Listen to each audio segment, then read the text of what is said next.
I was on my high horse last weekend, or last week, after last weekend at least, but nonetheless on my high horse on the show last Tuesday, and I was saying to myself, I was like, man, 4-0, 4-0 in my Pigskin Frenzy picks.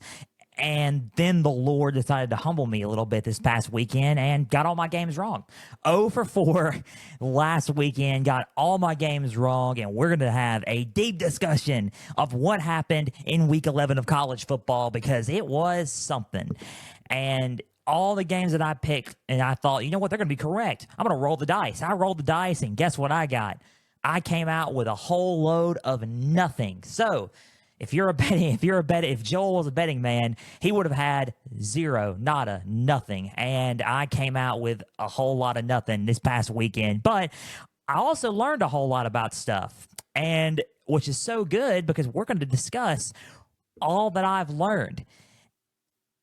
That's just life. In the words of Frank Sinatra, that's life. Welcome to Pigskin Frenzy on this beautiful and chilly Tuesday afternoon. Thank you for joining us. I'm Joel Norris, and whether you're watching on YouTube, listening on Spotify, listening on Podbean, or listening on Apple, a big thank you for taking some time out of your Tuesday to just sit back, watch, and listen to some college football coverage presented by me. Now, if you're watching on YouTube, subscribe to the channel, like each episode, leave comments down below. Spotify, Podbean, and Apple, all you have to do is just share around with others and follow on there as well. X and Instagram, at Pigskin_Frenzy. Just type that in, follow out the pages there. You're going to get episode updates, news and highlights from across college and NFL football. You're going to get trivia questions on Instagram stories. Go and answer today's college football question as well as all things up to date for Pigskin Frenzy. Guys, check out the website, www.pigskinfrenzy.weebly.com. There you'll find all things up to date for Pigskin Frenzy. You'll find a home and about me page. Learn more about me as your podcast host. You're gonna find out about contact info down below. Questions, email, name. I'll answer your question on the air or if off the air if need be. You're gonna find out about the platforms. All that is on there. Go click on which one's your favorite listening style of the show. And there's also affiliations page, which more on that coming soon. Also, store, more on that coming soon as well. We're going to update the website and keep going and, make this website big and keep making Pigskin Frenzy bigger and bigger. College football day today, we're going to rock and roll, and we're going to get right into it. We are ready to rock and roll with this podcast, and I am so excited. Everything's happening for Pigskin Frenzy. Big things are happening for Pigskin Frenzy. 4,200 listeners, man. 4,200. Big shout out and thank you for everybody listening to the podcast. Going on 4,200 listeners. Thank you for just being it's a big part, right, for Pigskin Frenzy. Episode 174 today, and just keep it on climbing in the listening trail. But big college football weekend this past weekend. We're going to recap Week 11 here in a little bit. We're going to talk about our latest round of Pigskin Frenzy rankings, Pigskin Frenzy playoff rankings. Everybody's looking forward to the Frenzy rankings, and we're going to talk about that and dive deep into that. We're also going to talk about the Week 12 preview and predictions. Spoiler alert, we're doing a group of 5 game this week. We haven't done a group of 5 game at all in Pigskin Frenzy. This is our first group of 5 game that we are doing and we are covering this week, and we are doing Boise State. Oh, of course, right? We're gonna talk about Ashton Jeanty a little bit. So let's just sit back, enjoy this episode of Pigskin Frenzy, episode 174. Let's kick off our Week 11 recap, shall we? Because Joel Norris, I'm going to go into depth into 2 games that we need to go into depth with. Actually, we're going to go into depth with all of it, but Week 11 was filled with monumental upsets, with one that wasn't supposed to happen, a monumental upset that wasn't supposed to happen, and a game that I picked, like I said, Miami, Georgia Tech, that wasn't supposed to happen.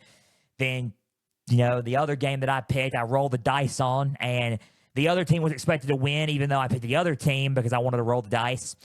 And then we had 2 SEC clashes that, if they can just be physical, right? If they can just be physical, okay, then they can win it. And they ended up winning it outright. And I didn't expect that one at all. And I was saying, okay, it's just not going to happen. And it did.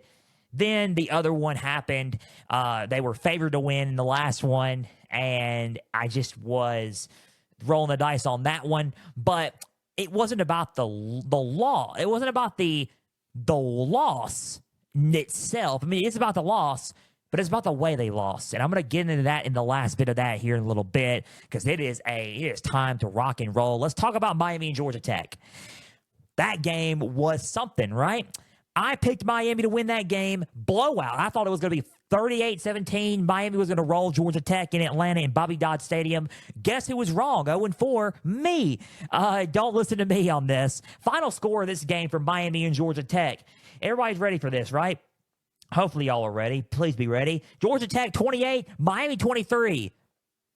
You can hear a pin drop. I just dropped my pin if you're watching me on YouTube. 28-23, Georgia Tech defeats Miami. Miami has been teetering a little bit in some games this season, on the verge of losing. However, after that bye week after Cal, they started getting right back into it and started playing well. They came out of this game, and Georgia Tech brought it. They brought it. It was going to be, to me, it was like, okay, who's going to be the team that does it? Who's going to be it's hard to imagine that any team's going to go undefeated this season. Excuse me. There's a lot of teams are going to go undefeated this season, or any team's going to go undefeated this season. I just don't see it happening. I just feel that Miami was going to get caught up in one game. I was wondering who it was going to be. Was it going to be Duke? Because Duke was close at first. Louisville was close as well. But then Georgia Tech happened. Who knew Georgia Tech was going to come up and creep up on them? And they did. Brent Key is doing an amazing job there as Georgia Tech head coach. Let's talk about the winning team here for a second. Georgia Tech, they played physical on defense. Have y'all noticed how physical they were on defense this past Saturday? They looked really, really good defensively. Cam Ward did a lot of things good, but he couldn't get a lot of things going like he normally could. Heisman hopeful leading into this game, and it came a little bit, kind of crashed down a little bit in his face this past weekend. Georgia Tech played really, really well defensively, and very physical team was the Yellow Jackets. They looked, to me, on the defensive line, looked really, really good. They won in a lot of areas on the line of scrimmage, and they combated against their receivers quite well. Haynes King, by the way, Haynes King, had one touchdown, 32 yards passing. He also had a touchdown on the ground and 93 yards on the ground as well. Aaron Philo had a touchdown passing, a backup quarterback, in 5 for 10 passing with 67 yards.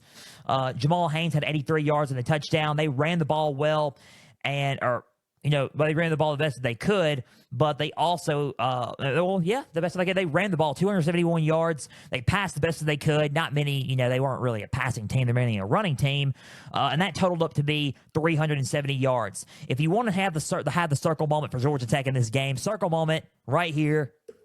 271 compared to Miami's 88 rushing yards. They outgained them 271 to 88 in rushing yards total. 271, that's gonna win you a ball game right there. Another circle moment, efficient. Circle moment right there, efficient on third down, 9 for 14 in third down efficiency. They were disciplined. Three penalties for 29 yards, not many penalties. They played clean football, did not turn the ball over, and they won the time of possession with 34 minutes and 49 seconds compared to Miami's 25 minutes and 11 seconds. That was their circle moments in this game. Not have many. I mean, I would say the only negative circle moment that Georgia Tech had was throwing the ball a little bit more. That was really much it. But they didn't really need to throw the ball because they put up 271 on the ground total yards in rushing. So they really didn't need to have a passing game that much. If it ain't broke, don't fix it. Keep running the rock, right? If it's going to work and it's going to keep going, then Miami can't stop it, run the rock. Miami's defense wasn't ready for that rushing attack. They weren't ready for the physicality on defense, and they just did not seem ready to play this game this past Saturday. I thought that Miami was going to. I was wrong, but Georgia Tech looks like a team. One, they're bowl eligible now, 6-4. Bowl eligible again under Brent Key, 6-4. They could probably win 7 to 8 games this season, and a lot of teams didn't expect them. That's another higher mark because they won 7 games last year, if I believe. They're going to eclipse that this year, going up and up and up. They're getting better and better and better. Do not underestimate Brent Key. Let him work. This is his second full-time season as the head coach of this team, and they're going to go to a bowl game again. Could win 8 games. Let them cook. That's all I got to say. What the young kids say nowadays, let them cook. Get in the kitchen, be a chef, let them cook. That's really all you got to say. They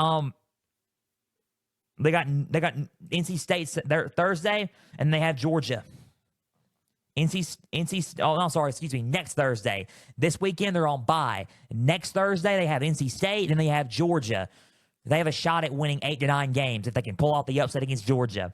I believe they'll beat NC State. If they can beat Georgia, then they have a shot at going to 8 to 9 games. Georgia Tech, doing something, man. Doing something and going to a bowl game. I see you, Brent Key and Georgia Tech. I see you guys. 28 to 23 was the final score. Georgia Tech did beat Miami. Let's talk about Miami before we go on to this Colorado-Georgia Tech game. We got a lot of games to talk, or go in depth on 2 other games. Miami. And, I mean, circle moment for me with Miami right off the bat. Third down efficiency. They cannot win on third down to save their life this past Saturday. 3 for 10 on third down. They had 6.9 yards per play, which was good. They outgained Georgia Tech, and that's a negative circle moment. Another negative circle moment was the one fumble, the strip sack that cost them the game of Cam Ward. That's a circle moment. Another circle moment would be the 88 rushing yards total on the ground. They could not run the ball that well on the ground. That is the negative circle moments. Let's talk about the positive circle moments, though. They passed the ball well, 348. They were disciplined in penalties, 3 penalties for 35 yards. Those are the circle moments there. Cam Ward did come to play. He had 348 yards, 3 touchdowns, 25 for 39. He didn't play a bad game. Jacoby George had 88 yards. Damian Martinez had 81 yards on the ground. Mark Fletcher had 12 yards. That's what, total of the 88 yards on the ground. Jacoby George had 88 yards through the air. Xavier Restrepo had a touchdown. Horton had a touchdown. Arroyo had a touchdown. 82 yards from Arroyo. Restrepo had 78 yards. Horton had 37 yards. But 3 touchdowns for Cam Ward. Cam Ward didn't play a bad game. I felt like Georgia Tech played a better game. That's how I felt about this game. I felt like Miami didn't play bad. Besides the third down, they just got stopped on third down. I felt like it was a good game overall by both teams. I don't think Miami played a bad game. I think Georgia Tech just played a little bit better than Miami. And that happens on Saturdays. That really does. It happens. It wasn't a bad. I don't think it was a bad day at all for Miami. Besides the ground game, they couldn't get anything going on the ground. I just think that was Georgia Tech playing good defense. I think that Miami had a strong passing game. I think if the strip sack wouldn't have happened, Cam Ward would have came back and probably led them down the field to win the ball game. It's a moment where somebody on a Saturday is going to play better than you. It happens. There's going to be games where you go in, you're playing good, and then there's a team that you're playing that just plays just a step ahead and a step better. This was the example right here. Georgia Tech just played a step ahead and played a little bit better than Miami. That's 2-game winning streak against Miami. Miami had it last year, and then we all know how that debacle ended with that was my honorable mention game last year with all the craziness there. But nonetheless, Georgia Tech just played a little bit better than Miami. That's okay. Miami, to me, still going to win. Probably, they're quote unquote third in the ACC. To me, they're still going to clinch a berth in the ACC championship. To me, I think they're going to win out. I think they're going to beat Wake Forest. They're going to beat Syracuse. I honestly believe, because Virginia beat Pitt, it's going to be SMU and Miami in the ACC championship until proven otherwise. Or Clemson. Clemson looks like they're poised. If Clemson wins out, they have a discussion. There's a discussion to be made there. I think, though, Miami's going to have one of those spots, and I think SMU will probably take one of those spots over Clemson, maybe. But we'll see. It's a 3-way right now, 3-way tie between Clemson, Miami, and SMU. But let's see who's going to take one of the spots. I think Miami and SMU are going to take it right now, but that's just me. They got Wake Forest coming up this Saturday at noon Eastern, 11 a.m. Central. I think Miami's going to bounce back and get this game. Then they got Syracuse next Saturday. Miami's on bye. So next Saturday, the 23rd, noon Eastern, 11 a.m. Central, Wake Forest plays Miami. They beat Miami. I mean, oh, wait, they beat Wake Forest, excuse me. They're going to beat Wake Forest, I think, and then Miami's going to take the Syracuse game on the 30th. So they're going to enjoy this bye, rest a little bit, bounce back, and then play Wake Forest next weekend and try to win out their season. But right now, just to bounce back from that loss, even though they didn't play bad, just to bounce back from that loss, and Georgia Tech just played a little bit better. Final score, man, 28-23. Georgia Tech upsets Miami. Who knew? I mean, who knew this was going to happen? I didn't expect that to happen at all. Shame on me, right? Shame on me. Let's talk about Colorado and Texas Tech. I rolled the dice. I picked the Red Raiders because I thought Todd Brooks was going to have a good game. And the thing is, man, if you want to be real about Colorado and Texas Tech and Todd Brooks, man, Todd Brooks did have a great game.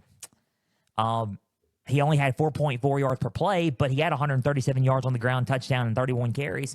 But it didn't matter because here comes Shedeur Sanders. Here comes Travis Hunter. Here comes Wester Shepard and all the Colorado Buffaloes, man. Final score, Colorado 41, Texas Tech 27.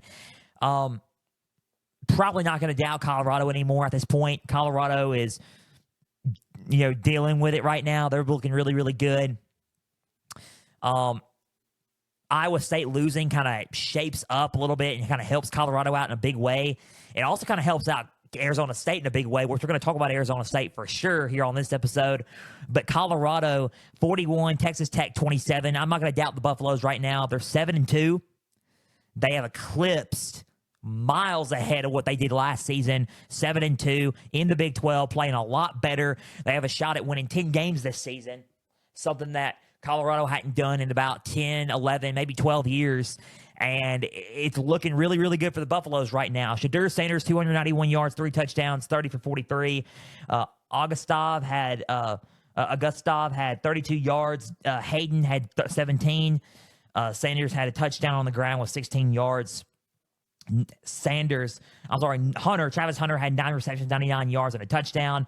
Wester had 82 yards and a touchdown. Will Shepard had 79 yards and a touchdown. They all look good. 4 total touchdowns for Shedeur Sanders. He looked good in this game. And Shiloh Sanders had a scoop and score in this game as well. So good on Shiloh Sanders in this game. Colorado looked really, really good on both sides of the ball. Physically as well, looked good. If you want to have a circle moment in this game, to me, it would be Shedeur Sanders. Shedeur Sanders played really, really well. And to me, I'm going to eat my crow. I said earlier in the season that Shedeur Sanders has not looked like the best player, right? Quarterback-wise, going into the draft of 2025, right?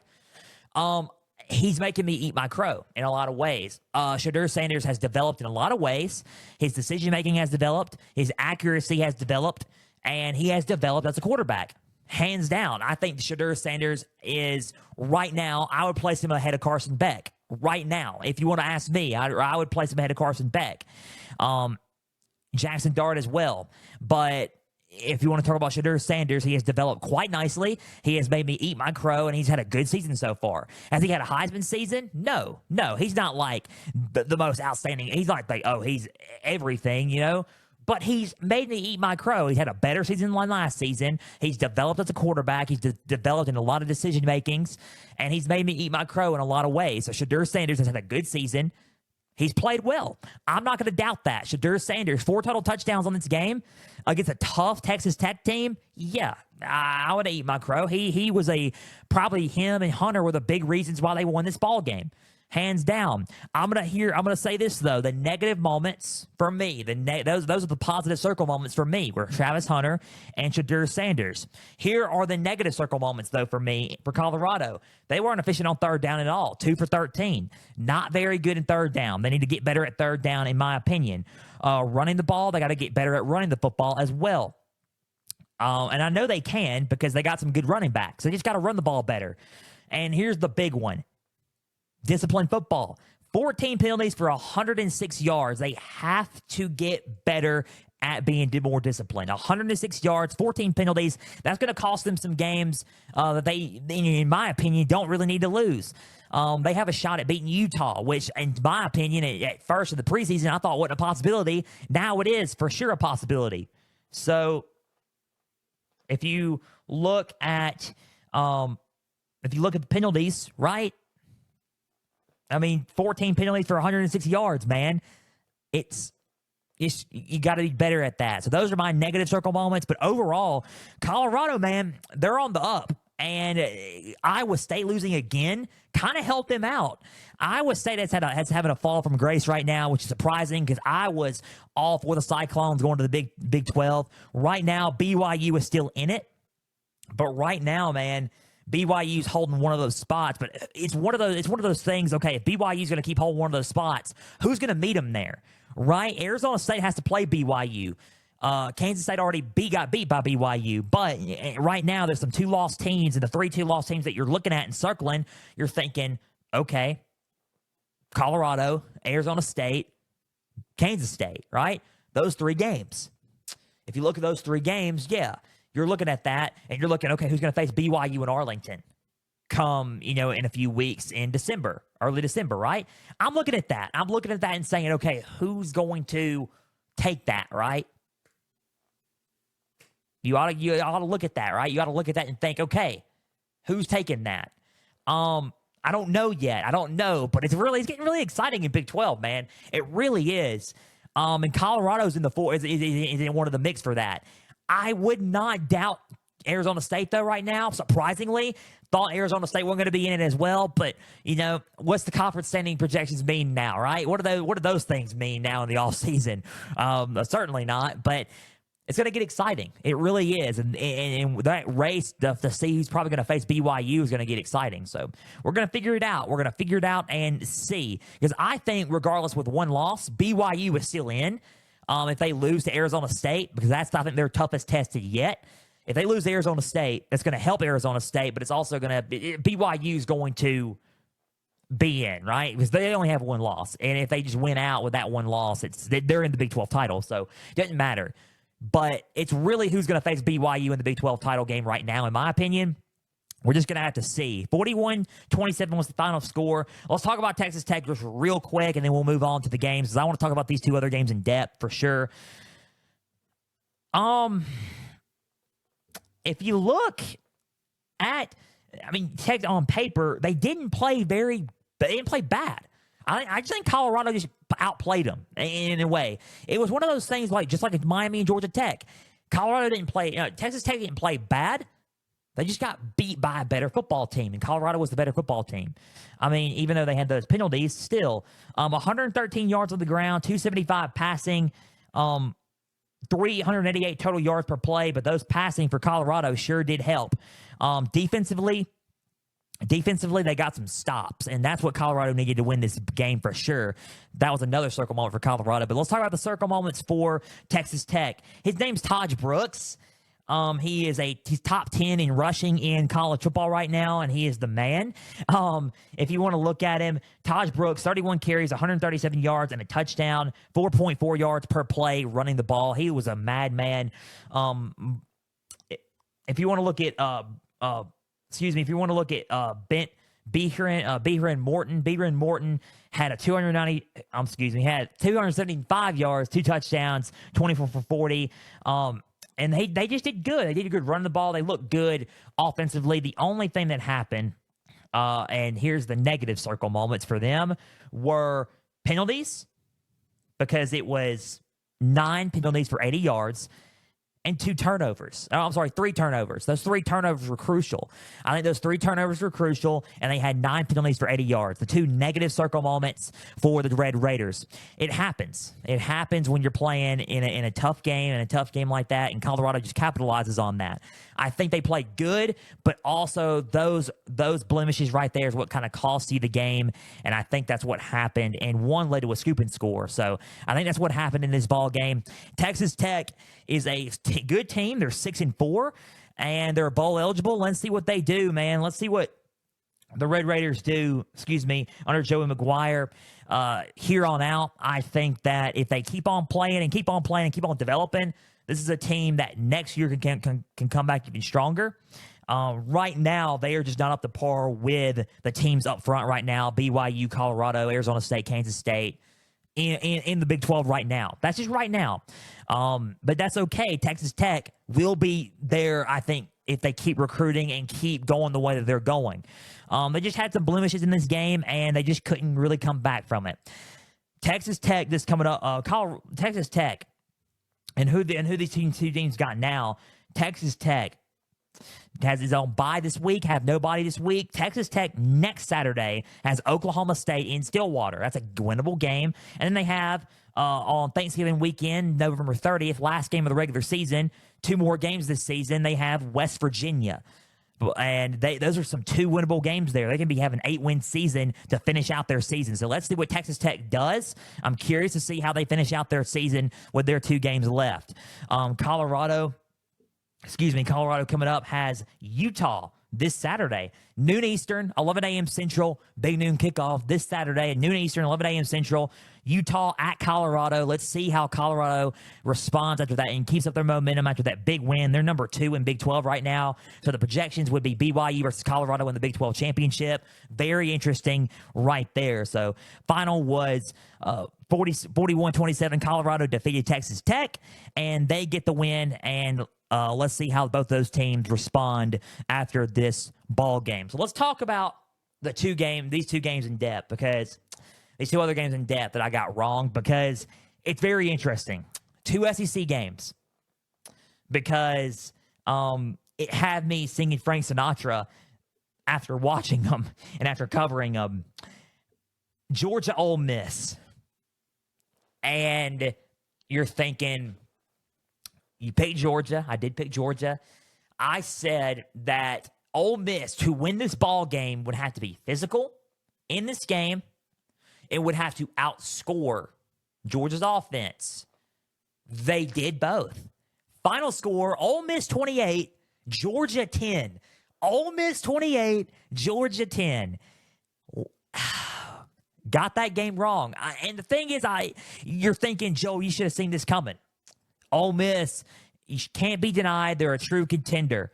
And this game's going to prove it. And this game did prove it. Here is why, and in a little bit, I'm going to tell you. Let's talk about the game first. Ole Miss is now, 8-2. Georgia is 7-2. This loss hurt Georgia. We're going to talk about that. We're going to dive deep into this game. I have a lot of thoughts running through my mind about this ball game.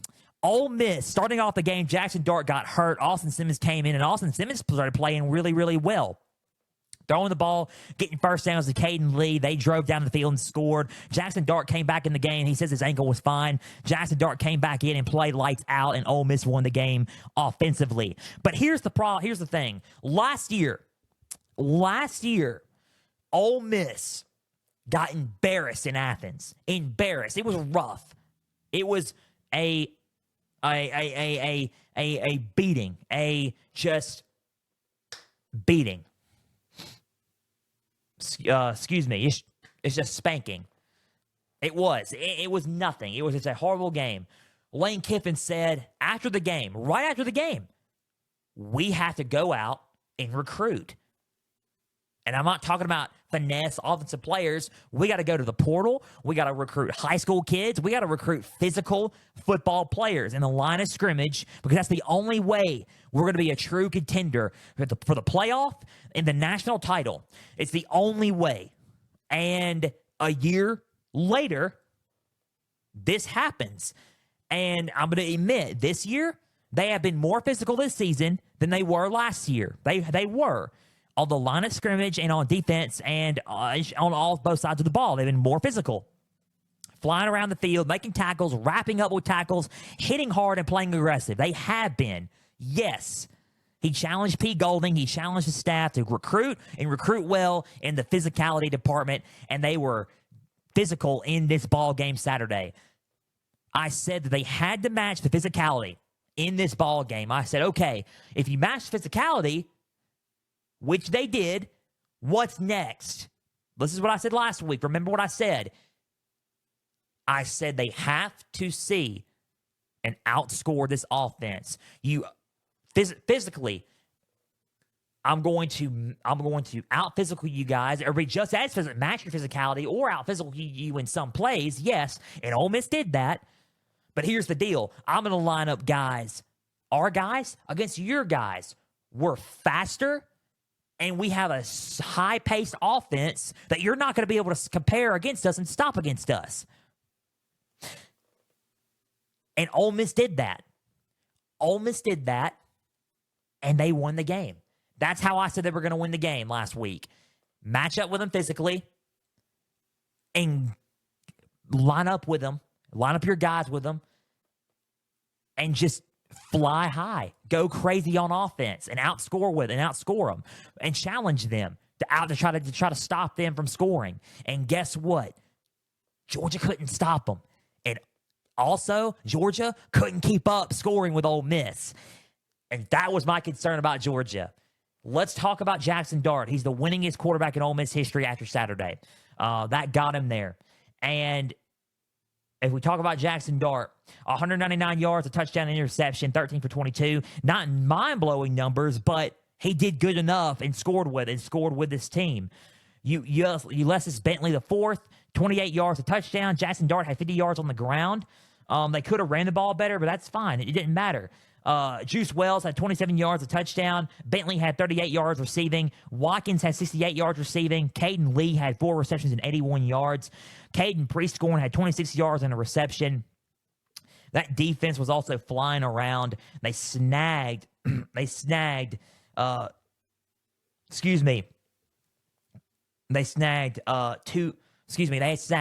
turnovers. This Ole Miss defense did. If you want to talk about it, positive circle moments. Jackson Dart playing not only hurt, but playing really, really well and stepping up to the plate when asked as a veteran signal caller in this conference and for Ole Miss. So that's a positive right there. Another positive is their rushing. They outgained Georgia in rushing, 134 to their 59. Yards per play, 6.2 compared to their 3.8. Their physicality in this ball game, that's a positive circle moment there. That right there to me is a huge positive circle moment for this team. They outgained them in passing, 263 to their 186. Total yards, 397 to their 245. That their penalties, surprisingly, 3 penalties compared for 30 yards. They played disciplined football in this game. A huge positive circle moment for this football team. If you want to look at the only really negative in this game was really that interception and efficiency on third down. They were 4 for 13 on third down. Not the best, but they can clean that up and get right back to it. So that's really the only negatives I can come up with for Ole Miss in this ball game. They played really, really well. They matched their physicality, and they beat Georgia up. That was it. Was it rainy? Sure. But the thing is, you really can't blame that. Georgia played in rainy games. It's really just the matter of fact that Ole Miss recruited well.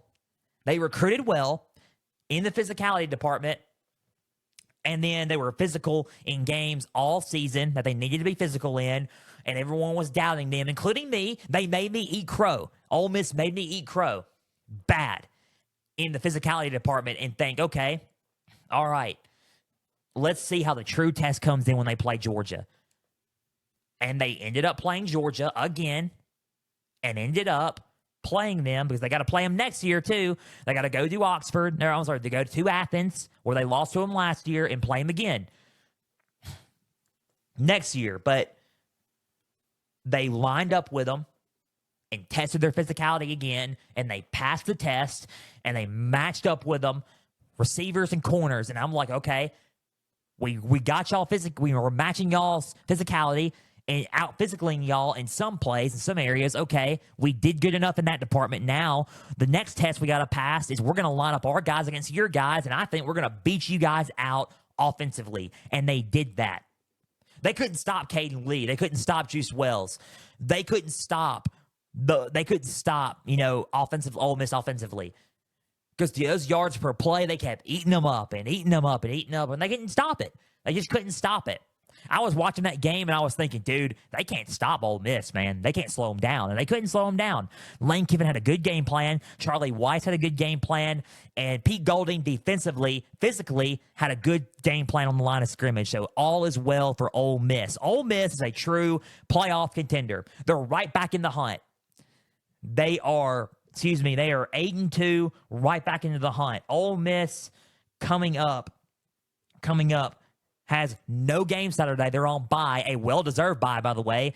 They are going to be right into the playoff rankings, and they're in my frenzy rankings, just for sure.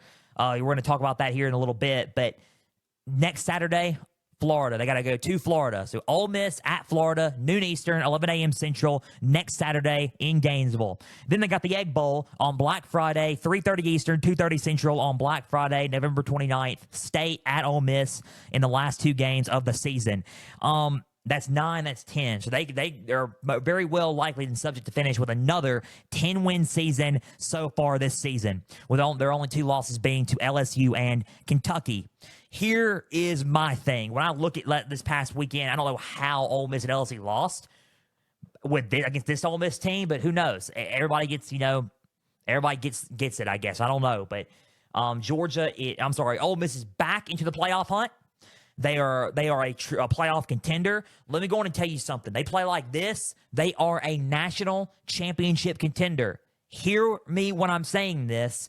Ole Miss is a national championship title contender. I said all year and during the offseason, I had to see it to believe it. Because every time they're hyped, they end up going and winning 7 or 8 games, or going 7-5 or 8-5, right? That's true. Ain't true this year now, is it? It ain't true now this year, is it? Believe the hype, because they're 8-2 now.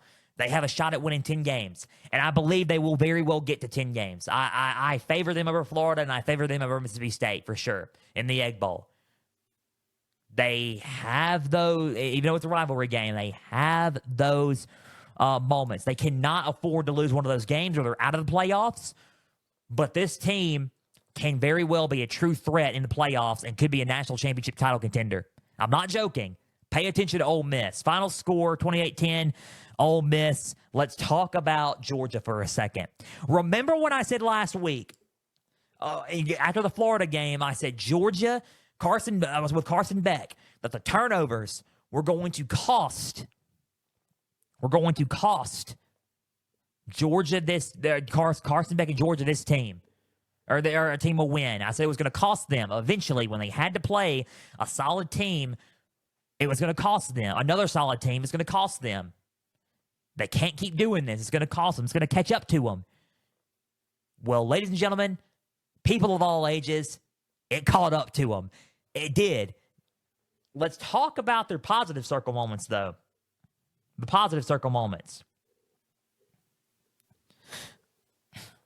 They were efficient on third down. 6 for 14 on third down. They were more efficient than Ole Miss on third down. Penalties. They had 4 penalties for 20 yards. Not much. It wasn't much, so they kind of played a little bit disciplined in that area. That was good in that area, right?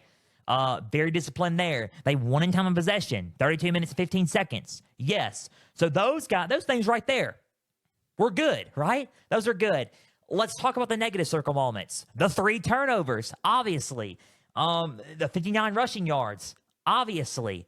They got out physical in a lot of areas, obviously. Those were the circle moments. And those are the negative circle moments. Georgia is on the brink of the wall right now. Excuse me. They are on the brink of it right now. Their backs are against the wall. However, when the backs are against the wall, that's when Georgia comes out. So we're just going to have to wait and see what Georgia does. But right now, they're on the brink of elimination. One more game. They lose one more game. They got Tennessee Saturday at 7:30 Eastern, 6:30 Central. We're covering that game. They got UMass next Saturday at 12:45 Central, 12:45 Eastern, 11:45 Central, and then 7:30 Eastern, 6:30 Central against Georgia Tech in their last game. So that was their last road game in Oxford. All these games are home games for Georgia, which is good. They have to play and they have to win out, because if they do not, Georgia's out of the playoffs. They're on the outside looking in my rankings, and they're on the outside looking in possibly tonight as well. Georgia, is critical for Georgia to win Saturday. This is a playoff eliminator for Georgia Saturday. Potentially for Tennessee too, no doubt. But this is a playoff eliminator for Georgia. I really do believe that.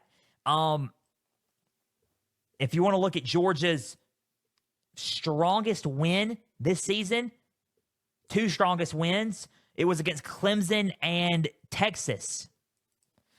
That's it. Alabama has 4 ranked wins, and it was against Georgia.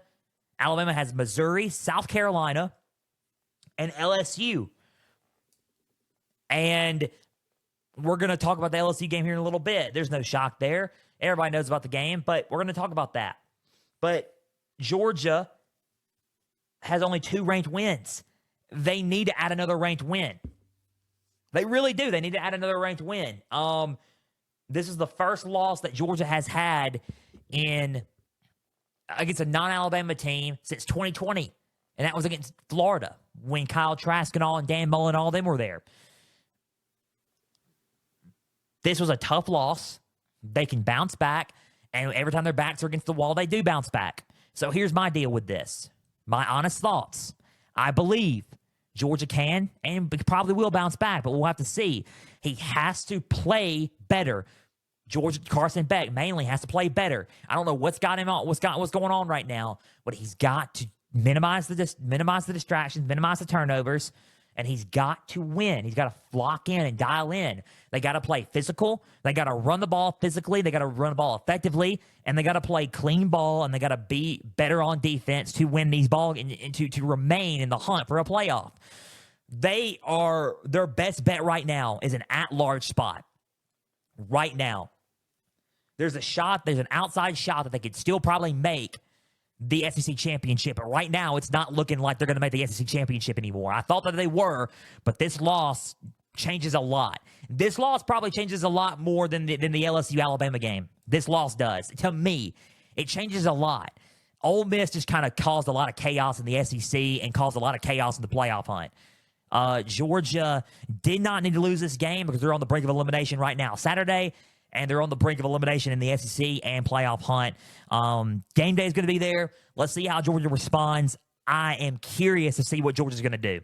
Final score of this game was 28-10. Ole Miss defeats Georgia, shocks everybody, and Ole Miss is in the thick of the playoff hunt again. Georgia, on the outside looking in, they have to fight and win out to try to remain in the hunt and try to get back in the fold, at least in the lower at-large spots in the 12-team playoff come next month. So Tennessee awaits them Saturday night, and we're going to cover that game here in a little bit. Knock on wood. Okay. A lot of thoughts on that game. Wow.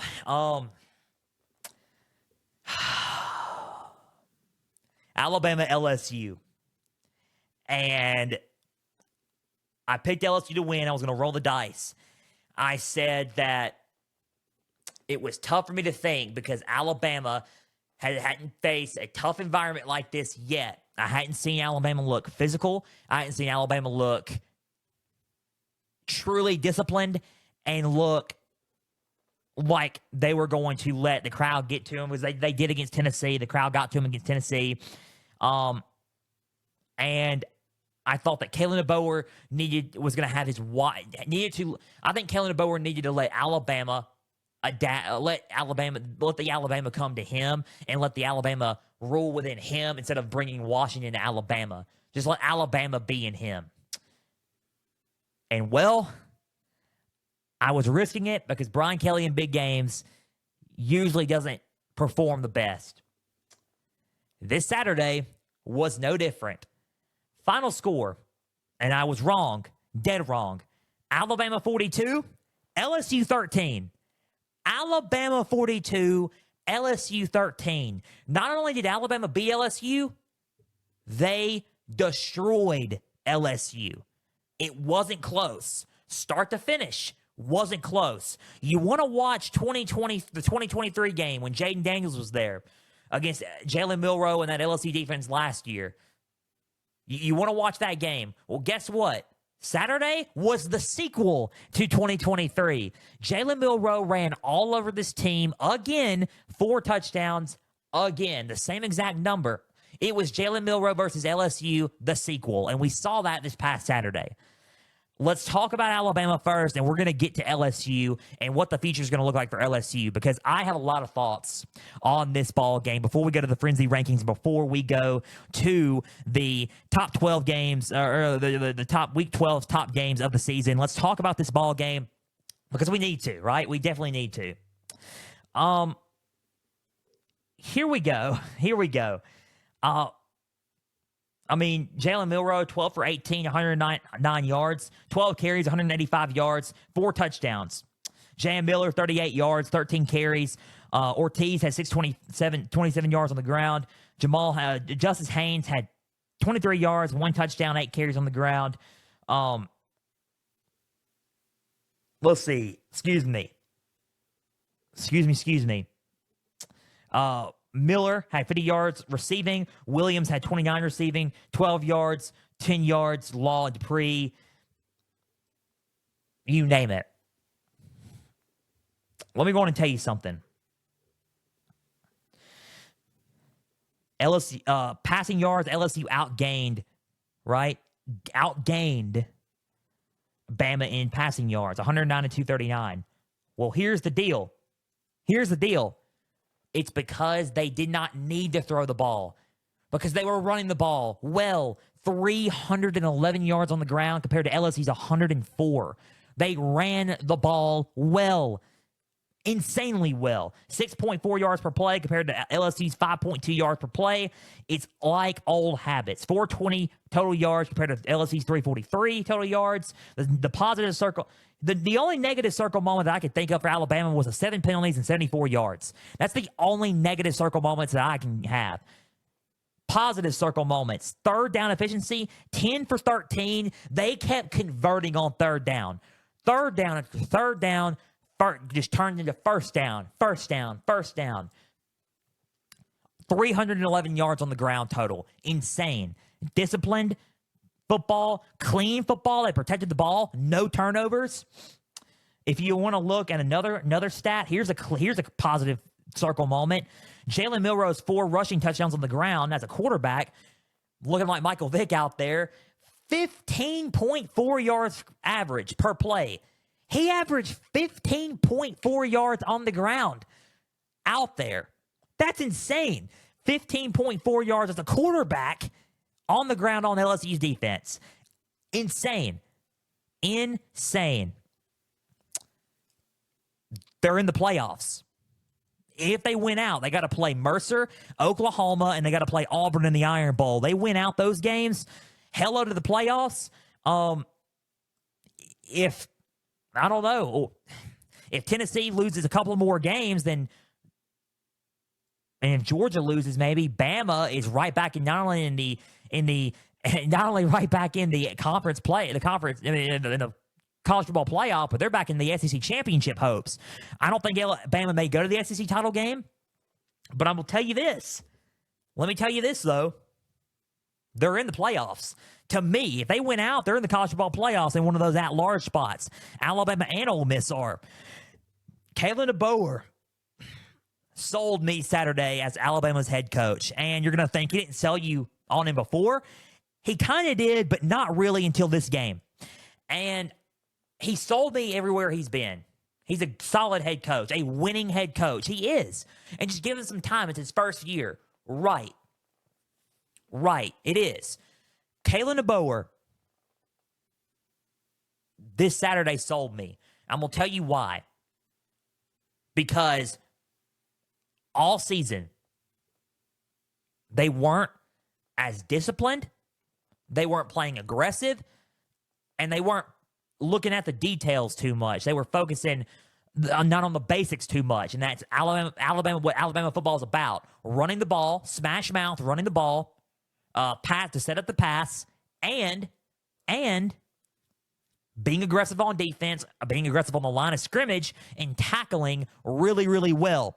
And not only that, all 4 quarters of the game, when you're fired up on all 4 quarters of the game and tackling, this was the best I've seen Alabama look all season. This was the best I've seen Alabama look probably in the past 2 seasons. It was that good. I mean, or probably since the SEC championship game last season, it was that good. This is the Alabama that everybody's been waiting to see under Kalen DeBoer. If they continue to play consistently like this, then Kalen DeBoer has adapted. He's let the Alabama come to him instead of trying to let Washington come to Alabama.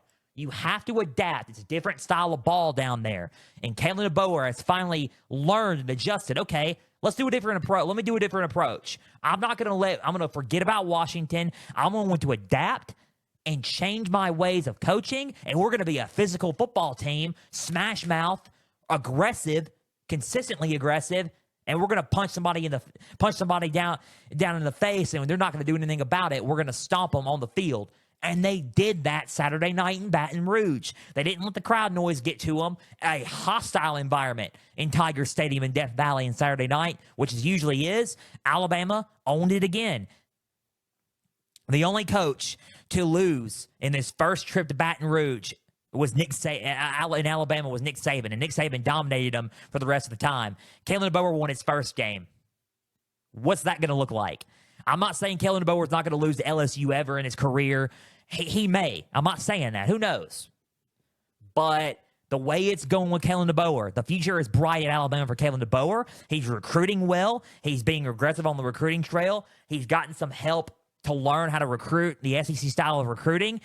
He sold me Saturday night with this win. He's gaining some confidence each and every week as Alabama's head coach. In this win, his confidence scale is through the roof. He's going to focus on the task at hand. He's leading his team to another playoff right after losing at Washington in the national championship game. Right back in the college football playoff hunt is Kalen DeBoer again, and Alabama again. Here they come again. And if anybody tries to play this team in the playoff and and if Bama plays like this, Bama will probably get to the semifinal or could get to the national title. I'm not joking on that. Good luck trying to defend this team. They look good. They didn't throw the ball as much against LSU. They did sweet motions, running, and that's it. Because they didn't have to throw the ball that much Saturday. Smash mouth, running the ball, that was it. Barely any throwing. And if it was throwing, it was really, really short toss passes or slip passes, and that's it. That Milroe has executed well this season. That's it.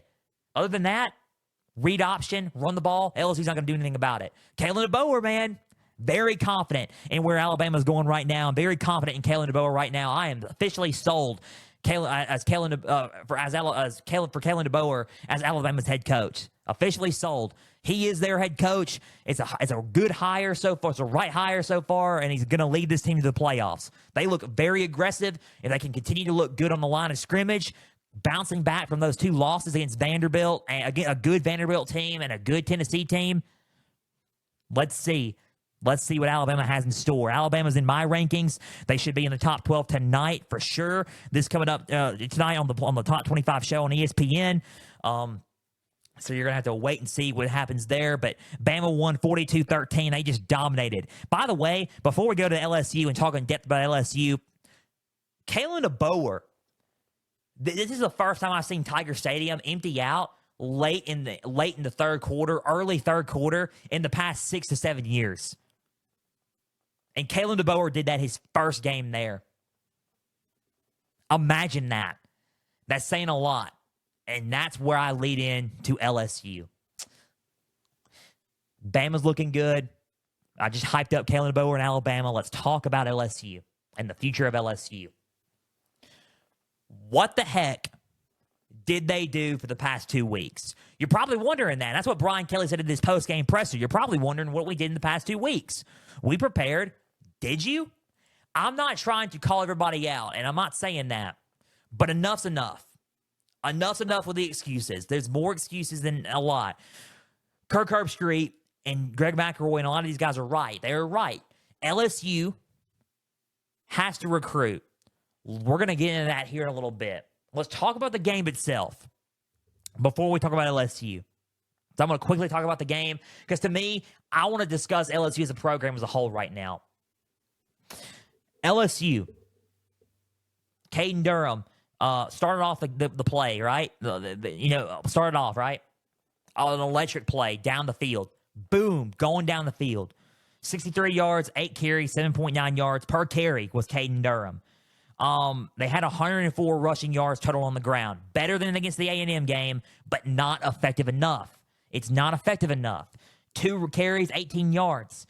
Josh Williams only had 6 carries, 9 yards, 1.5 yards per play. Kyron Lacy had 79 yards, 5 receptions, a touchdown. Mason Taylor had 4 receptions, 50 yards, 12.5 yards per average per play.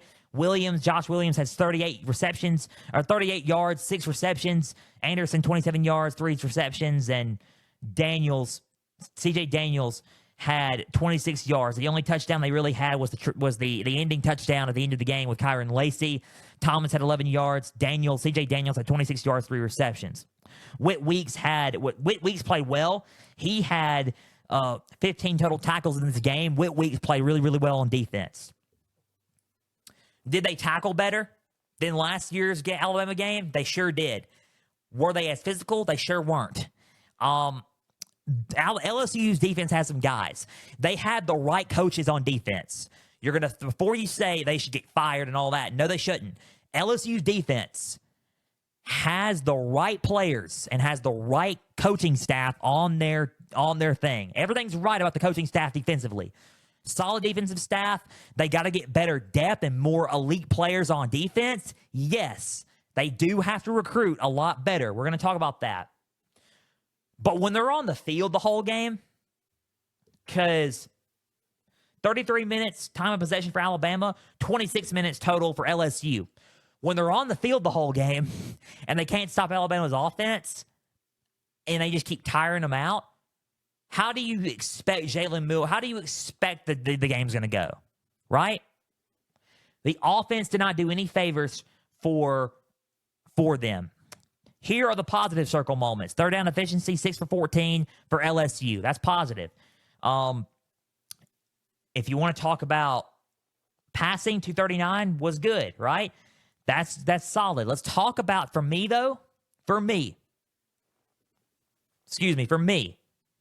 let's talk about the negatives because there's a lot more negatives to me than positives. 3 turnovers, 7 penalties for 65 yards, 104 rushing yards total. They're not balanced. It's one-dimensional. Punt the ball. They punted the ball twice, yes. It was more turnover heavy than the punts. Alabama won the turnover battle, and we're gonna shorten it up here because we know we're gonna be hitting time here soon. But they won the turnover battle. But this needs to be said about LSU. Turnover battle, Alabama won that, and LSU had the turnovers more. That's how they got their stops. But if you look at the game as a whole, they're not balanced. They threw the ball. I kept saying the whole time, why aren't you guys running the ball? Why isn't LSU running the ball? Why isn't LSU running the football? They need to run the football. I was scratching my head. I was getting frustrated because you know what they did? It was like, okay, here's what we know what we did against A&M in the second half, right? We know what we did against Texas A&M in the second half of that game, right? Let's have 2 weeks to prepare. The bye week and then this past week, prepare, right? Here's what we're going to do. We're going to do that, but we're going to do it for 4 quarters of football.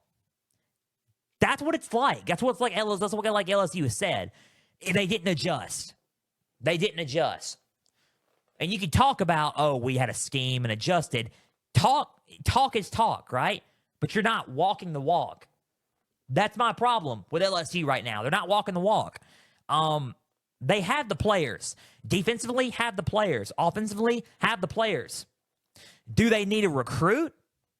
If you want to go into the program now, because I just talked about the game, because they got ran over on defense. Jalen Milroe, they couldn't stop Jalen Milroe. They couldn't stop this team. It was 4 quarters of absolute demolition, and Alabama was the demolition ball, just bulldozing through LSU. They couldn't stop them on offense, on defense. They couldn't stop them at all. They weren't as physical on the line of scrimmage. They got bullied. Sacks happened. It wasn't there. It was a complete train wreck the whole game for 4 quarters. I did not expect that game to be like that at all. I expected it to be a close battle with one of the teams winning. But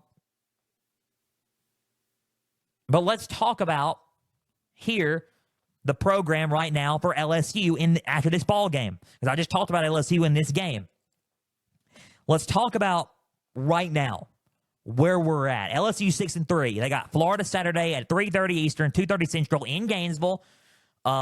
Got to play that one. Got Vanderbilt next Saturday, and then they have Oklahoma in Baton Rouge. So their last road game is against Florida. Then they finish off their games at home against Vanderbilt and Oklahoma. They have a shot at winning 9 games and then going to a bowl game and trying to get 10 wins to go 10-3 again in a bowl game, right? 10-win season for LSU. Okay, 10 wins last season for LSU and 9 to 10 wins last year for the first game. Brian Kelly won the SEC West. First year. Yes, great. Lost to A&M, lost to Georgia and all that. You know all that. The big game history. LSU wants to compete for titles. How do you do that? You go out and recruit. Right. You add depth to your roster. Is their roster good? They're talented. They have a talented roster. A talented roster that right now could compete with an Alabama, could compete with a lot of teams, right? Yes. And everyone's saying, oh, just go out and recruit. Recruit. We believe in Brian Kelly. Yes, go out and recruit. I'm not saying go out and recruit. Recruit, yes. You need to recruit. You need to get better. You need to add depth. And you need to be better at those skill positions to succeed. Yes, use the NIL, because last offseason, Brian Kelly has not recruited to the best of his ability and has not recruited and used the portal or NIL to the best of his ability at all. That's fact. That's fact. He hadn't used the NIL or recruiting to the best of his ability. That is 100% fact. Has not done that at all. Okay, that's out of the way. He does need to do that better. At the same time, what happens if he does do that, right? Recruit better, get all that good stuff better then. And the same results keep happening. Then what? What do you excuse that on? That's my thing. That's my point. What do you say that on, right? What is the excuse then? And there's no more excuses. I mean, you can recruit and do that all you want. And yes, and have the best recruiting class. Jimbo had the best recruiting class. Look how they were coached. It's culture. It's about winning the big games when you need to win the big games and when you have a shot at winning the big games. Because LSU has the talent and the shot to win the big games.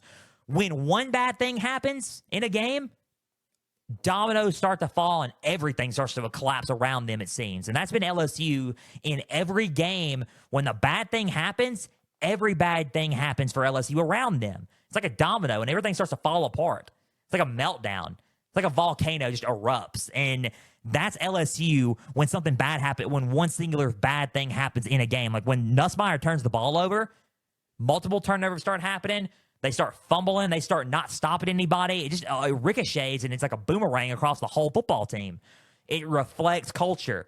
Coaching is a big part in this. Brian Kelly is not winning the big games right now at LSU. They're stalling. I said that. They're stalling. The future of the program looks like this. They do need to recruit better. They need to use the NIL better. They need to use the portal better. Yes, they need to go out and keep Bryce Underwood, because if they do not keep Bryce Underwood and Michigan flips him, that's going to be a horrible look, because the number 1 receiver in Jakeem Moore already decommitted from LSU. The number 2 running back in 2025 already decommitted from LSU. They got to keep somebody. They got to keep the top quarterback in Bryce Underwood. Use NIL, combat that. Work hard at getting some of the top guys there, and use the portal. Adjust to the portal.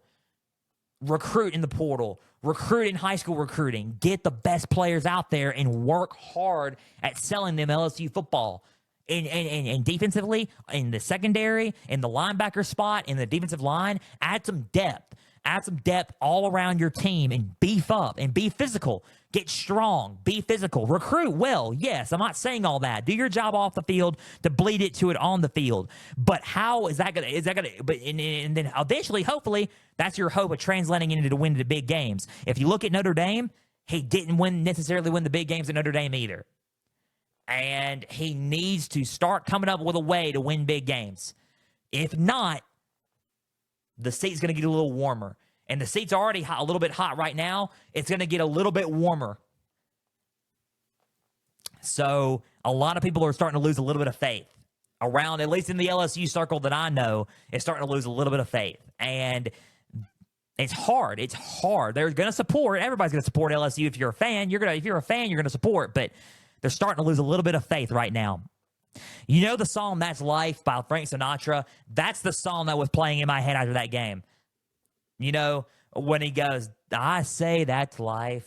And then they go, "That's life." And then they go, "That's what all the people say." And then they start saying, and then Frank Sinatra goes, "You're riding high in April and shot down in May." LSU was riding high in October and shot down in November. Late October, shot down in late October and in early November. Playoff hopes are done. SEC hopes are done. They just got to get better and try to figure out a way to win the big games. They're stalling right now.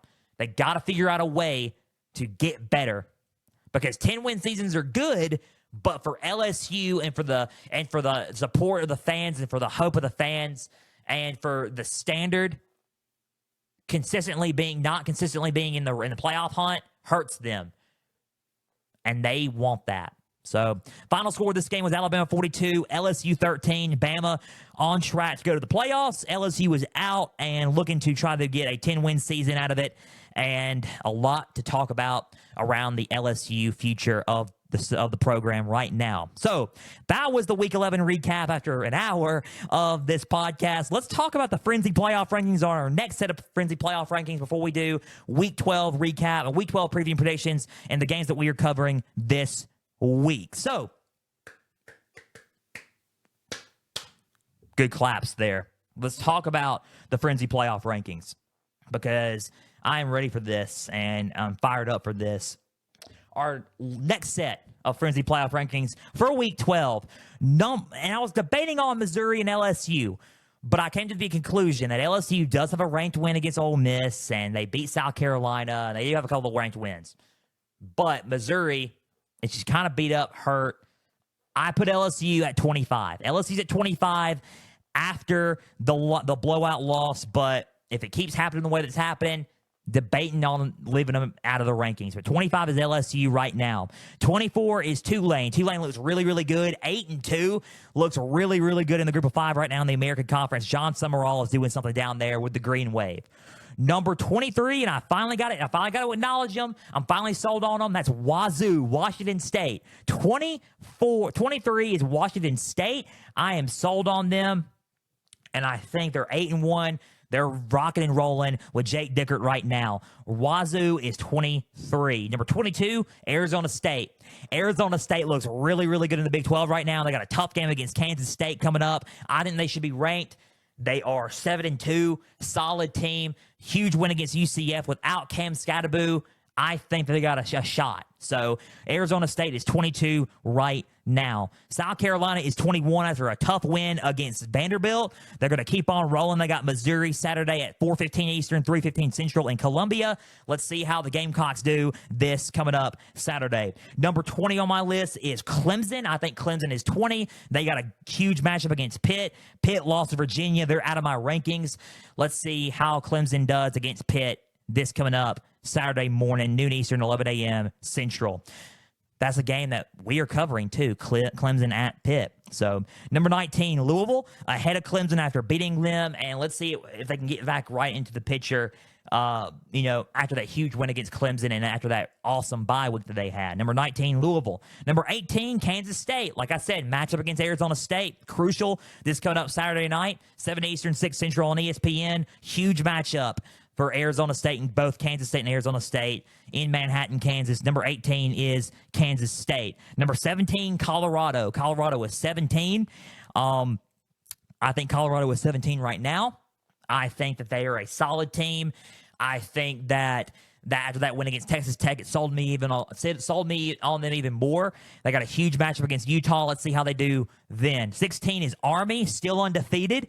I think 8, as far as I know, Army is 9-0 Yeah, 9-0 after that win against North Texas. So let's see how they keep rolling, coming up into the later part of the season and in that American Conference Championship, right?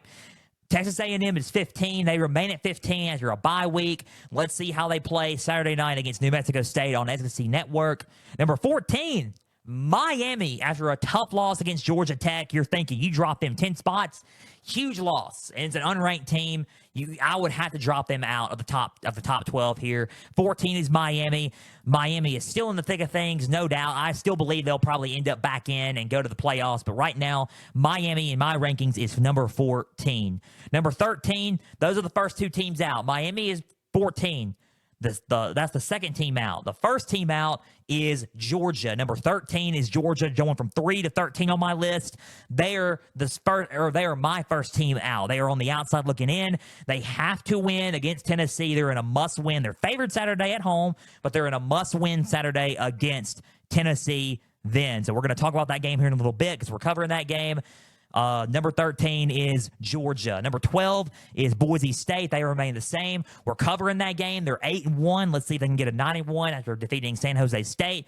The highest ranked group of 5 team, Boise State, is number 12 in this game. So number 12, Boise State. Number 11, Notre Dame, after a tough win against Florida State. They remain the same in my rankings. Number 11, Florida State, a complete overhaul after getting rid of their OC and DC. We're going to see who takes those spots.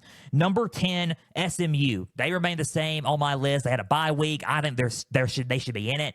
Number 10 is SMU in my rankings. Number 10 is SMU. Number 9, Ole Miss. Ole Miss takes up that spot after winning against Georgia. They are in the top 12, and they are in my playoff rankings, top 12 rankings, after that huge win against Georgia. Number 8, Alabama, after that huge win against LSU. Hard to deny those two teams right now, Ole Miss and Alabama. Number 7 is BYU, after that close and tough win against Utah in the Holy War. They beat Utah, and they remain undefeated. They're 9-0. They are number 7 right now. 6 and 5, number 6, Penn State. 5 is Indiana. Indiana is 10-0, is number 5. Penn State is 8-1. They are number 6. I got that wrong last week, and that is my apologies. I think Indiana is ahead of Penn State right now, and it showed in that Michigan game. So Indiana is 5. They're on a bye week as they loom and head for that showdown against Ohio State. And let's see how they do in that bye week before they play Ohio State in Columbus coming up next Saturday. So Indiana's 5, Penn State is 6. Number 4 is Tennessee. I think Tennessee is 4, and they have a showdown with Georgia Saturday night in Athens. Nico Amaliaava injured. He's expected to play, but let's just see, right? Let's just see how that goes. Number 3 is Texas. I think Texas is number 3. They move up, continuing to win, dominant win over Florida this past weekend. Let's see as they are on a collision course with Texas A&M come at the end of November. So Texas is number 3. Number 2 is Ohio State after a dominant win against Purdue. And number 1 is Oregon after a tough win and dominant win against Maryland. So number 1, Oregon. Number 2, Ohio State. And that rounds out the Frenzy playoff rankings for week 12. So that will be on tomorrow, Wednesday, on X. It will be on Instagram. So check out the social media channels, Pigskin_Frenzy on X and Instagram. And I will post these rankings on there tomorrow, which is Wednesday. Okay. Top 12, week 12 preview and prediction games. The games that we are covering, for Pigskin Frenzy, the top matches for week 12, preview and prediction time. Before we conclude today's episode of Pigskin Frenzy, let's kick it off with Clemson at Pitt. Noon Eastern, 11 a.m. Central, ESPN, Clemson at Pitt. Both 7-2. Both coming off of a win against Va Tech. Pitt's coming off of a loss against Virginia, so something's got to give. Can Clemson maintain that momentum? Can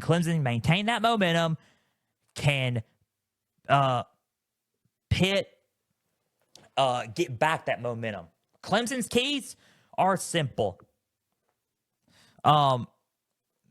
Clemson's keys are pretty simple. Number 1, force those turnovers. Pitt had two turnovers against Virginia, crucial turnovers against Virginia. If Clemson can force those turnovers in this game, they can find a way to win this game, I think. So if they can just force those turnovers, capitalize off those turnovers, they'll find a way to win this ball game. Number 2, win the time of possession battle. Clemson is currently 33rd in college football in time of possession. So if they can keep the ball moving, slow down, and keep that defense on its heels, they should win that game, and Pitt won't have an answer for that. So if they can win the time of possession battle and keep it going on time, Clemson can win this ball game. Number 3, minimize the penalties. 7 penalties for 64 yards last week against Vatech. You have to be a little bit more disciplined. I believe that. So just be a little bit more disciplined. Clean up those penalties, and you should win this ball game against Pitt. And it's a crucial game because this is your ACC title hopes on the line here. Here are Pitt's keys in this game. Number 1, slow down their running game. Clemson is currently 23rd in rushing offense in college football. The caveat to that is Pitt is currently 12th in rushing defense in college football. Clemson's running back, though, Phil Maffa, had 128 yards versus Vatech last week. So that's going to be tough to counter. If you can slow down their rushing offense and slow down Phil Maffa, take away that and make them be one-dimensional a little bit, you should have a good, solid chance at winning this ball game at home coming up Saturday morning. Number 2, win on third down. You were 4 for 13 on third down versus Virginia. You got to get a little bit better at third down, capitalize off those drives, and turn them into points. You got to get better, win on third down, and if you can do that, that's a strong shot for you guys to win this game. Number 3, minimize those penalties. 11 penalties for 75 yards versus Virginia. Got to be more disciplined. Be more disciplined. Be more physical. And if you can capitalize on that, you should be fine and lower those penalties. You should be good in this ball game Saturday. Tough game. I was conflicted on this game before getting on here. Who do I have winning this ball game? I was going back and forth with this. I think it's going to come down to a close game. I think the running game is going to have a lot to do with this. I think Phil Maffa is a little bit better than that 12th rushing defense is advertised in college football right now. I think the time of possession is going to get to Pitt. I like Clemson in this game. I think they're a little bit more talented than Pitt is right now. Nothing against Pat Narduzzi, solid coach. I just think that Clemson's a little bit more talented right now than Pitt. I think Clemson's going to win this game. Close game, though. I like Clemson in this one. Clemson 31, Pitt 24. Clemson 31, Pitt 24. Pitt loses, Clemson wins, and Clemson goes to 8-2. Pitt goes to 7-3. Give me Clemson to defeat Pitt and go to 8-2, 31-24. Clemson gets the win. Arizona State at Kansas State. A solid Big 12 matchup coming up Saturday night. 7-2 is Arizona State. Kansas State is 7-2. Something's got to give. Kansas State's trying to get some momentum back. Arizona State got to try to keep up the momentum and try to surprise a lot of people in this conference. Kenny Gillingham is a solid young football coach, and he is turning this program around for the Sun Devils. That is for sure. Big thing is this. They get Cam Scabio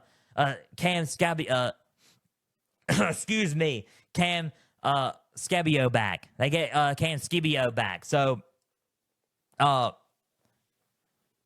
Scadaboo back. So, they get Scadaboo back. He's good. If he's healthy, he's ready to go. They get him back. That's pretty solid. So, Arizona State's keys are simple. Number 1, you got to establish that running game with Cam Scadaboo. 7th in rushing in college football. 7th rushing leader in college football. Cam Scadaboo, tough, physical, power back, but he's also fast. If they can establish that running game with him, create a balanced offense with Sam Levitt, and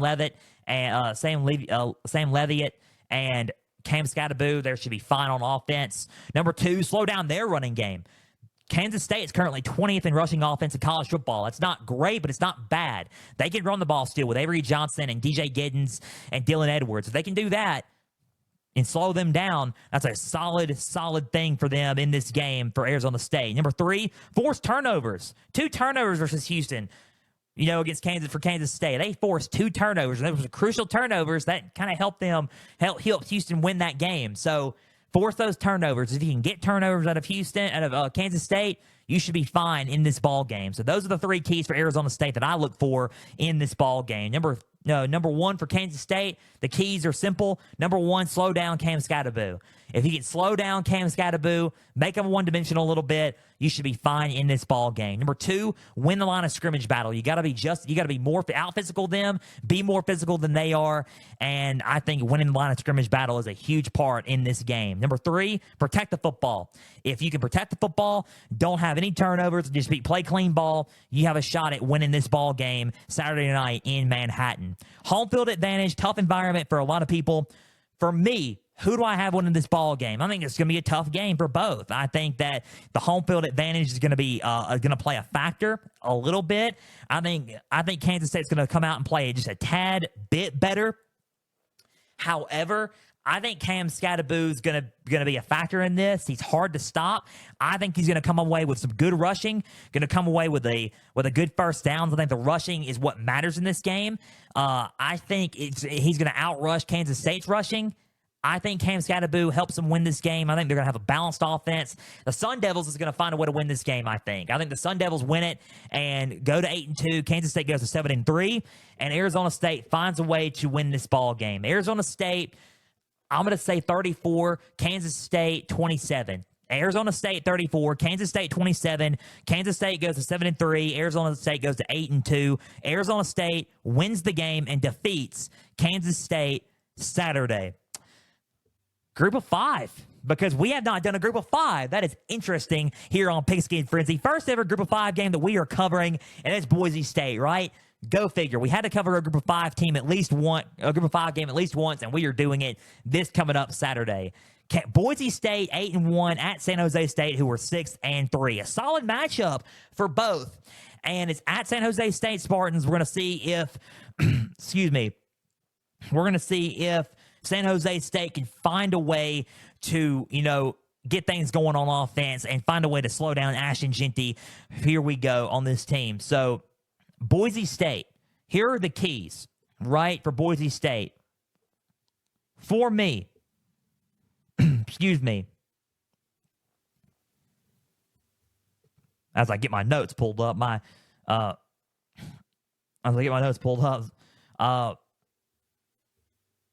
okay, excuse me. Boise State. Here are the keys are simple. Number one, protect the football. 2 turnovers versus Nevada. If you want to look, Maddox Maxson, he had one interception. There was a fumble as well. 2 turnovers versus Nevada. He's got to play a little bit better on the turnover margin, but if he does that, he's going to be fine. He's a solid quarterback for this team. Madsen can do it. I think if they protect the ball, they should be fine in this game. Number 2, feed Ashton Jeanty. There's no secret. Currently number 1 in rushing in college football. The best running back in college football. Pretty much, in my opinion, the Heisman winner of college football. Feed Ashton Jeanty. Really, just feed him. You're going to win with him playing running back. So win that. Number 3, win the time of possession battle. Win the time of possession battle. You should be fine, and you should get the win if you just follow these 3 keys. Number 1 for San Jose State, you got to find a way to slow down Ashton Jeanty. If you find a way to do that, a miraculous upset will happen Saturday night at San Jose State. Number 2, establish the running game. 68 rushing yards total versus Oregon State. You got to do a lot better. Run the ball a lot better with your backs. If you can run the ball better and show Boise State that, hey, we can run the ball just as well as you guys can, you should be okay in this game. Number 3, you got to minimize those penalties, man. 8 penalties versus 8 for 83 yards versus Oregon State. Just slow down those penalties. You should be fine and just play some disciplined ball at home Saturday night. Who do I got winning this game? I think this game will be close in the first quarter. I think Boise State's going to run away with it. Ashton Jeanty is just too dynamic. I think Ashton Jeanty is going to put up a lot of good yards in this game. He's just the best running back in college football and the best player in college football right now in the Mountain West and in college football. Right now, Boise State takes the win. I think Boise State wins 35-14. Boise State 35, San Jose State 14. That's not a knock at San Jose State. I think they're a solid football team. I just think Boise State's just better. Boise State gets it and goes to 9-1. San Jose State goes to 6-4. Boise State 35, San Jose State 14. Boise State gets the win and defeats San Jose State Saturday night. Okay, that's a 7:30 Eastern, 6:30 Central kick on CBS Sports Saturday. So, Tennessee at Georgia, the last game. Tennessee at Georgia, 7:30 Eastern, 6:30 Central, SEC on ABC, Saturday night football prime time. Saturday night, Tennessee 8-1 at Georgia, 7-2. Georgia's favored. Athens, Georgia, Sanford Stadium. Here we go. Georgia needs to bounce back. And when their back's against the wall, they usually deliver. Tennessee wants to keep up that momentum. Nico Amalialala left the game against Mississippi State early. Huge win against State. Let's see if their SEC championship hopes and playoff hopes are still intact after they play Georgia this Saturday. Number one for Tennessee. Tennessee keys are simple. Number one, force turnovers. Force turnovers. 3 turnovers versus Ole Miss. If you can force those turnovers and let Carson Beck turn the ball over, you have a shot at winning this ball game. Number one, force those turnovers. That's me right now. Number one, force those turnovers. If you can do that, you have a shot at winning this game and can win this game. Number two, win the line of scrimmage battle. Be as physical as Georgia. Win the line of scrimmage battle and get it done there. If you can get it done there, beat them with your offense and you can be good there. Number three, minimize the penalties. It's not very good at penalties last game against State. Be disciplined in this game and you should be fine in this ball game. Those are the 3 keys for me for Tennessee. Number one for Georgia, win the line of scrimmage battle. You got to be more physical than you were against Ole Miss. If you can out-physical Tennessee in that defense, for sure, you should be fine in this ball game. Number two, establish the running game, man. 59 rushing yards versus Ole Miss total. That's not good enough to win these games. You have to be better at rushing against Ole Miss. Run the ball better. 59 total rushing yards in this ball game and in against Ole Miss. So you got to be better at rushing the ball. You have to win that way, and you got to run the ball effectively. That's number two. Establish the running game if you're Georgia. Number three, slow down their running game. Tennessee is currently 8th in rushing offense in college football. Georgia is currently 20th in rushing defense in college football. If you can slow down Dylan Sampson, slow down that running game, slow down Bishop, slow them down physically, beat them, and make them beat, and then make them beat you through the air, you should be fine in this game. Just slow down their running game and slow down Dylan Sampson. That is my biggest keys for Georgia in this game. Those are my keys for Tennessee in this game. Who do I got winning this ball game? I think I was conflicted before I even got on the show on who to pick. It's a risk for me either way. Tennessee is really, really good. Their playoff hopes are on the line. So is Georgia's. Their SEC title hopes are on the line. So is Georgia's. It is tough. Nico Amalialala is supposed to play. He is a dynamic quarterback. They have been dynamic all year. They have had one loss. They have bounced back from that loss tremendously against Arkansas. Josh Heupel is a solid coach, and he is coaching his team well, and they are potentially on their way to a playoff, could be, even with 2 losses. I don't think this will knock them out of the playoffs completely if they lose this game, but to me, Tennessee is solid. They have a solid running game.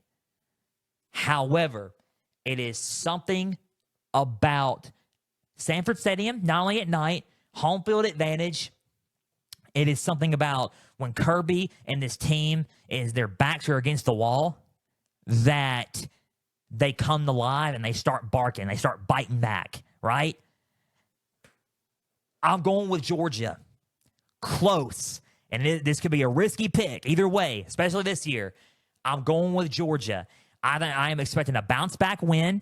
I think this keeps Georgia in the playoff hopes. I think this puts a little bit of a damper on Tennessee a little bit. But I think Georgia, in bounce-back scenarios, are almost second to none.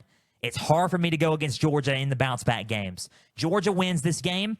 I think they beat Tennessee close. I think Georgia wins probably 28-21. Georgia 28, Tennessee 21. They win the game. They beat Tennessee by a touchdown, and Georgia wins, and they go to 8-2. Tennessee falls to 8-2. Georgia wins a bounce-back game and gets the win over Tennessee Saturday night.